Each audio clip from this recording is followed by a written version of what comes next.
안녕하세요. AI 이미지 생성 프롬프트 엔지니어링 완벽 가이드에 오신 것을 환영합니다.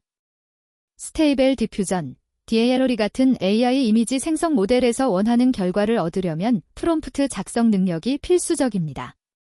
이번 시간에는 기초부터 고급 테크닉까지 정확한 이미지를 만드는 모든 방법을 알아보겠습니다. 오늘 다룰 내용을 먼저 살펴보겠습니다. 기본 프롬프트 구조부터 시작해서 가중치 조절, 스타일 토큰 활용, 네거티브 프롬프트 전략 등 핵심 기법들을 차근차근 배워보겠습니다. 초보자도 쉽게 따라올 수 있도록 실전 코드와 함께 설명해 드릴게요.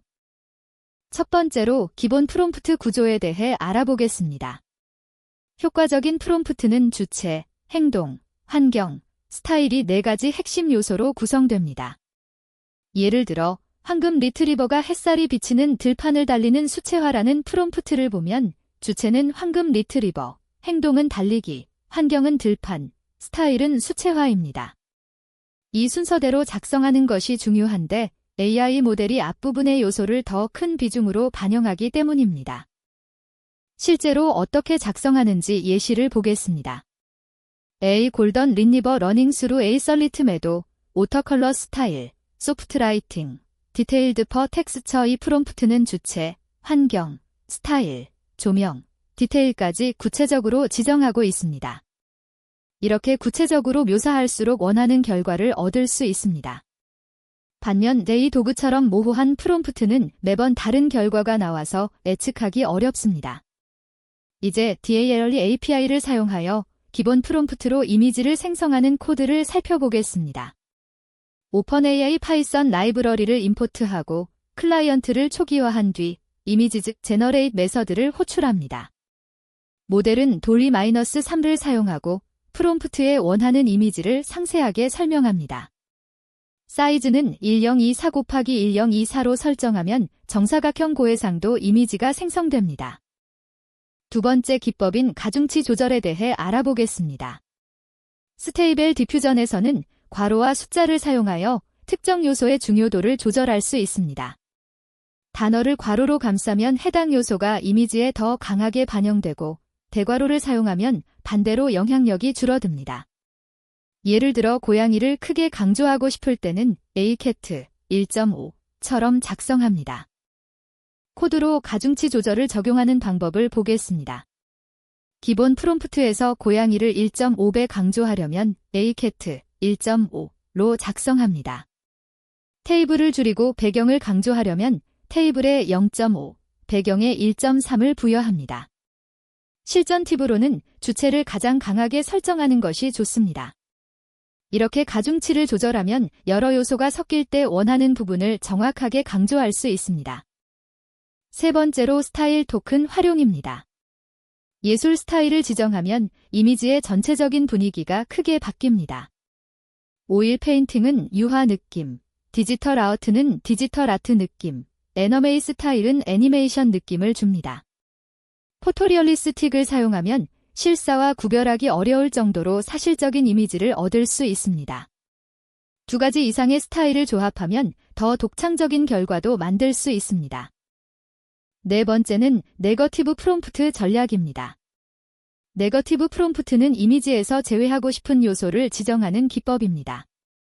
블러리, 로 퀄러티, 디스토어티드 페이스, 엑스트러 핑거즈 같이 AI 이미지에서 자주 발생하는 문제를 미리 방지할 수 있습니다. 초보자도 꼭 활용해야 하는 핵심 기법이며 품질 저하 문제를 사전에 막아줍니다. 실제 코드로 네거티브 프롬프트를 적용해 보겠습니다. 스테이블 디퓨전의 파이프라인을 사용할 때 네거티브 프롬프트 파라미터에 제외할 요소들을 나열합니다. 블러리, 로 퀄러티, 디스토어티드 같은 기본 품질 문제부터 엑스트러 핑거즈, 배드 어네터미 같은 인체 구조 문제, 오터마업, 텍스트 같은 불필요한 요소까지 포함하면 이미지 품질이 눈에 띄게 향상됩니다. 5번째는 프롬프트 조합 기법입니다. 여러 개념을 하나의 프롬프트로 결합할 때는 순서와 구분이 중요합니다. 쉼표로 각 요소를 분리하고 중요한 것부터 논리적인 순서로 배치하면 AI가 각 요소를 정확히 이해합니다. 복잡한 장면을 만들 때는 이 방식으로 단계적으로 구성하는 것이 좋습니다. 6번째는 시드와 재현성 관리입니다. 시드 값을 고정하면 동일한 프롬프트에서 항상 같은 이미지를 얻을 수 있습니다. 이는 실험과 비교 분석에 매우 유용합니다. 예를 들어 프롬프트를 조금씩 수정하면서 어떤 변화가 생기는지 비교할 때 시드를 고정해두면 프롬프트 변경의 효과만 정확히 확인할 수 있습니다. 코드에서 시드를 고정하는 방법을 보겠습니다.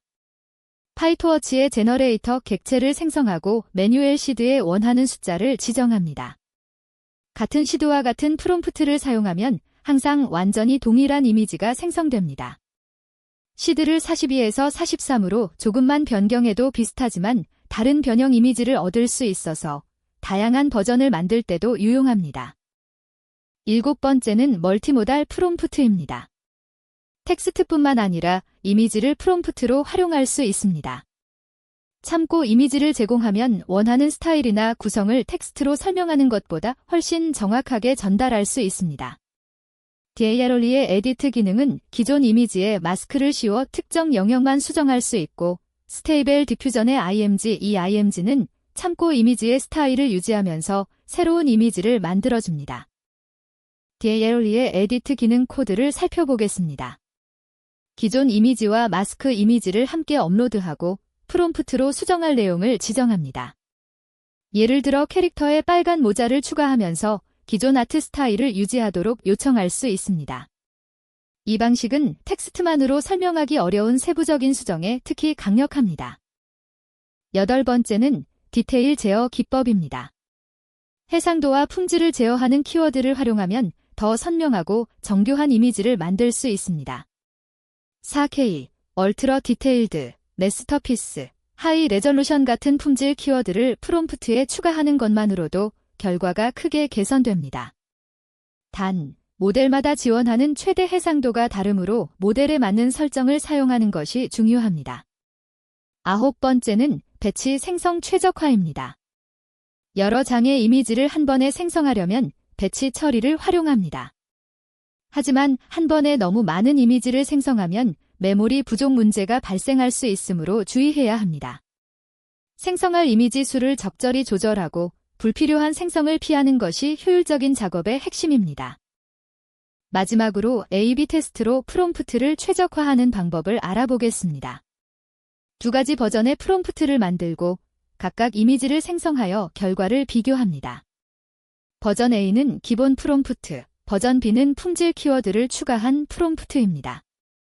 이런 비교를 통해 어떤 요소가 결과에 가장 큰 영향을 미치는지 파악할 수 있고 점차 더 좋은 프롬프트를 만들어갈 수 있습니다. 오늘 배운 내용을 정리해 보겠습니다. 프롬프트 엔지니어링의 핵심은 구조화된 접근과 반복적인 최적화입니다. 기본 구조를 마스터하고 가중치와 네거티브 프롬프트로 미세 조정하며 A/B 테스트로 최적의 프롬프트를 찾아가는 과정을 반복하면 됩니다.